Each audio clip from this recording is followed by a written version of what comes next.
In the video game world, sequels are everywhere. Whether it's because the financial risk is less of a worry when you're not gambling on a new intellectual property, or because developers want to improve on their past work, sequels are more commonplace than new franchises. I mean, think of your favourite video game. I'd be willing to bet that if it isn't a sequel itself, that it at least has a sequel. Or maybe even more than one. And apart from your own favourite, how many successful video games can you think of that don't have sequels? Or even spiritual successors? How many developers, studios and publishers can you name that have never made at least one sequel? This has been going on almost since the beginning of the medium. Early franchises like Mario, Doom and Zelda all offered very distinct gameplay, and back in the day, games never changed from sequel to sequel, nor did they have any kind of continuous story. They were essentially just new opportunities to give players more levels. As time rolled along and stories became more important to games, sequels then began to continue a hero or a world's tale in a follow-up chapter. Then, as technology progressed and players started being bored of familiar formulas, sequels became an opportunity for developers to be adventurous and put new spins on franchises people loved, by adding new mechanics, gameplay loops, and more ambitious worlds. But if this has been going on for so long, why do video game sequels miss the mark so often? Today, sequels never quite hit home with audiences in the same way as originals do. If they aren't criticised for changing too much about an original game's formula, they get labelled as safe or boring for keeping things too similar. The assumption goes that it's easier to make a sequel because you know from criticism what works and what doesn't work about a game idea, but this is so often not the case. So how do you navigate the minefield of expectations and pressure of making a sequel? Well, I'm no developer, but I think there are criminally underappreciated lessons to be learned about how to make video game sequels when you look at Arcane Studios and their very first attempt at making one. Dishonored was a bigger success than the studio could have ever hoped for. Although I can't find exact figures, we can safely assume that when Dishonored released in 2012, it outsold all of the studio's previous projects combined, and finally put an end to a creative rut the studio had been in thanks to 3 cancelled projects. Thanks to Dishonored, Game of the Year praise was flung Arcane's way from every direction. The team became one of Bethesda's most valuable studios, and suddenly a developer that had never made a sequel had a franchise on its hands. So what did Arcane do to make the best sequel possible?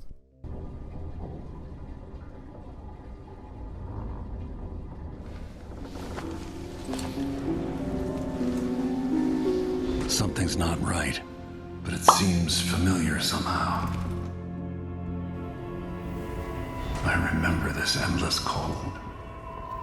The main reason I think Dishonored 2 is an example of a perfect video game sequel is because it only adds to what made Dishonored brilliant. In fact, and just as importantly, it takes nothing away from what made Dishonored great. In short, Arcane found out what worked in Dishonored 1, and they used the whole lot as a starting point for the second game. By only adding to what made an original great, you literally can't run the risk of taking the magic away. What were some things people loved about Dishonored? Well, they loved the magical powers you could use. They loved the varying extremes of gameplay and the multiple paths that you could take through levels. They loved the gameplay loop, the goofy world building, the setting itself, the art style and the way you could navigate the world. Most of all though, people loved the level design. In Dishonored 2, you get more of all of these things. You get more ways to be stealthy, more ways to rip every enemy to shreds, more routes through the levels.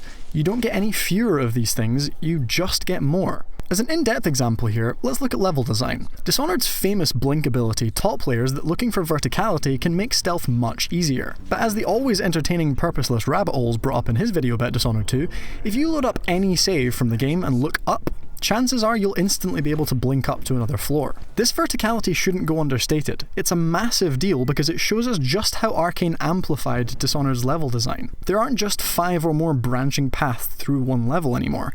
There are about 3 of those levels all piled on top of one another. You might have heard about the innovation of the Clockwork Mansion or the technical beauty of a crack in the slab, but that's only because their concepts are never before seen levels of architectural brilliance. To me, they are the illustration of Arcane's attitude to improving upon their game design. They took what worked and they cranked it up to 11. I do know some people who thought that this was all a bit too much, and that Dishonored 2's myriad of options left them feeling paradoxically stuck for choice. And listen, that's totally fair enough. But my point here is, the way Arcane went about sequelization was correct, and even if you don't think it worked out, you can't blame them for their approach. Dishonored 2 also added to the original game by reducing player friction. In other words, Arcane found out a few things that would make the game less annoying, or stuff that would streamline the experience, and added them in. Examples of this include adding a quick save feature, adding neutral territories to levels, adding a non-lethal solution to combat, and adding non-lethal options to air assassinations. My next few points are all variations on this theme, but the main reason Dishonored 2 is such a fitting sequel is dependent on the fact that it focuses on the concept of addition. Your Majesty, before we begin the day's observances, we have an unexpected visitor, the Duke of Serkonos. Ramsey says the Duke is bringing special gifts. That's intriguing.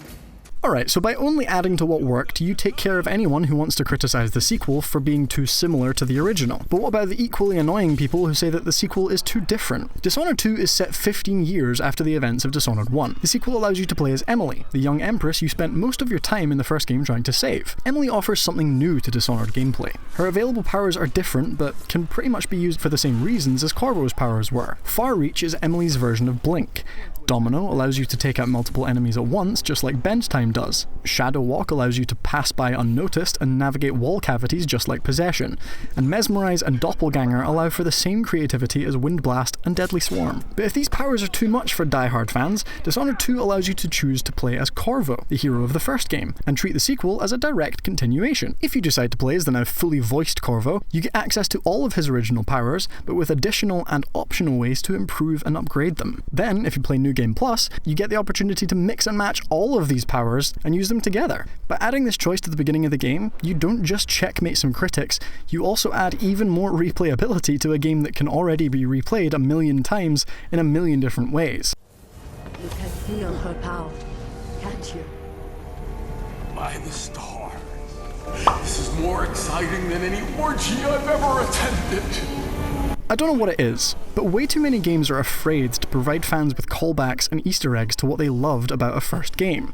Maybe it's just a multitude of studios that completely misunderstand their fans, but some of the best and most infamous moments from video games this console generation have been from fanservice moments. Anyone who's played 2018's God of War and reclaimed their Chaos Blades will know exactly what I'm talking about. Arcane understands their fans. They know what they loved about Dishonored 1, and you can tell that they love what they made just as much. The sense of world building, of setting, of emergent gameplay and fun from Dishonored 1 is so present in Dishonored 2, and I believe it's because Arcane don't shy away from providing callbacks, Easter eggs, and fan service. In terms of Easter eggs, there are a lot in Dishonored 2. The heart from the first game is back, this time with a slightly less subtle purpose for those who didn't understand its significance in the first game. Artwork that Emily makes in the first game can be seen in Dunwall Tower.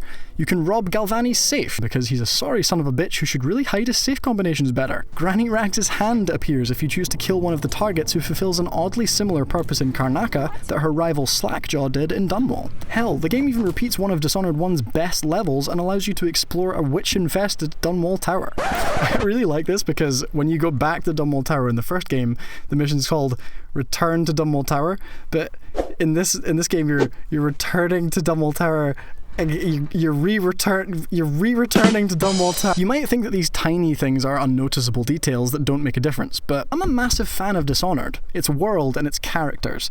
I know the game inside out. These Easter eggs were meaningful and let me know that I wasn't the only one who loved this game a stupid amount. It felt like some sort of homecoming. Speaking of locations, fanservice doesn't only have to be about Easter eggs. It can be the continuation of themes, feelings, and anything else that created the essence of an original. Karnaca as a setting is a superb successor to Dunwall.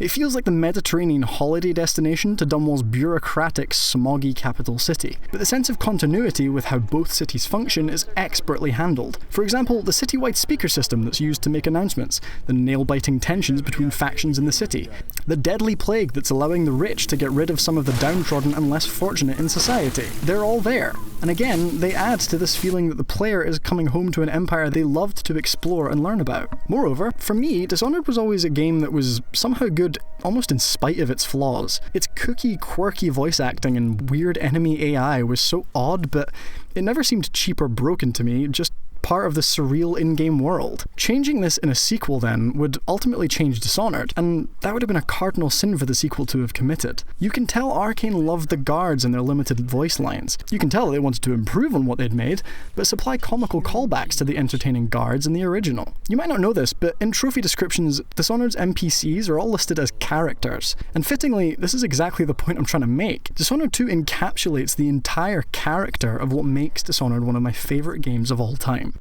Perhaps more than anything, Delilah had a talent for imagining the world as a better place. If only that could have been channeled towards something less twisted. Finally, if reviews made Dishonored famous for being an oil painting in motion, Dishonored 2 showed what would happen if there was some kind of renaissance and Anton Sokolov taught everyone advanced whale oil painting. The world is beautiful and somehow manages to use a cleaner, more mature version of the already stunning Dishonored art style. It might not have seen the lightning in a bottle sales figures of Dishonored, and it might not have had the massive influence on the industry that the first game did. But even if you didn't like Dishonored 2 for whatever reason, you can apply all these points I've discussed to any video game sequel and see that Arkane did everything right. I just think Dishonored 2 is a perfect sequel, and one that definitely deserves more credit.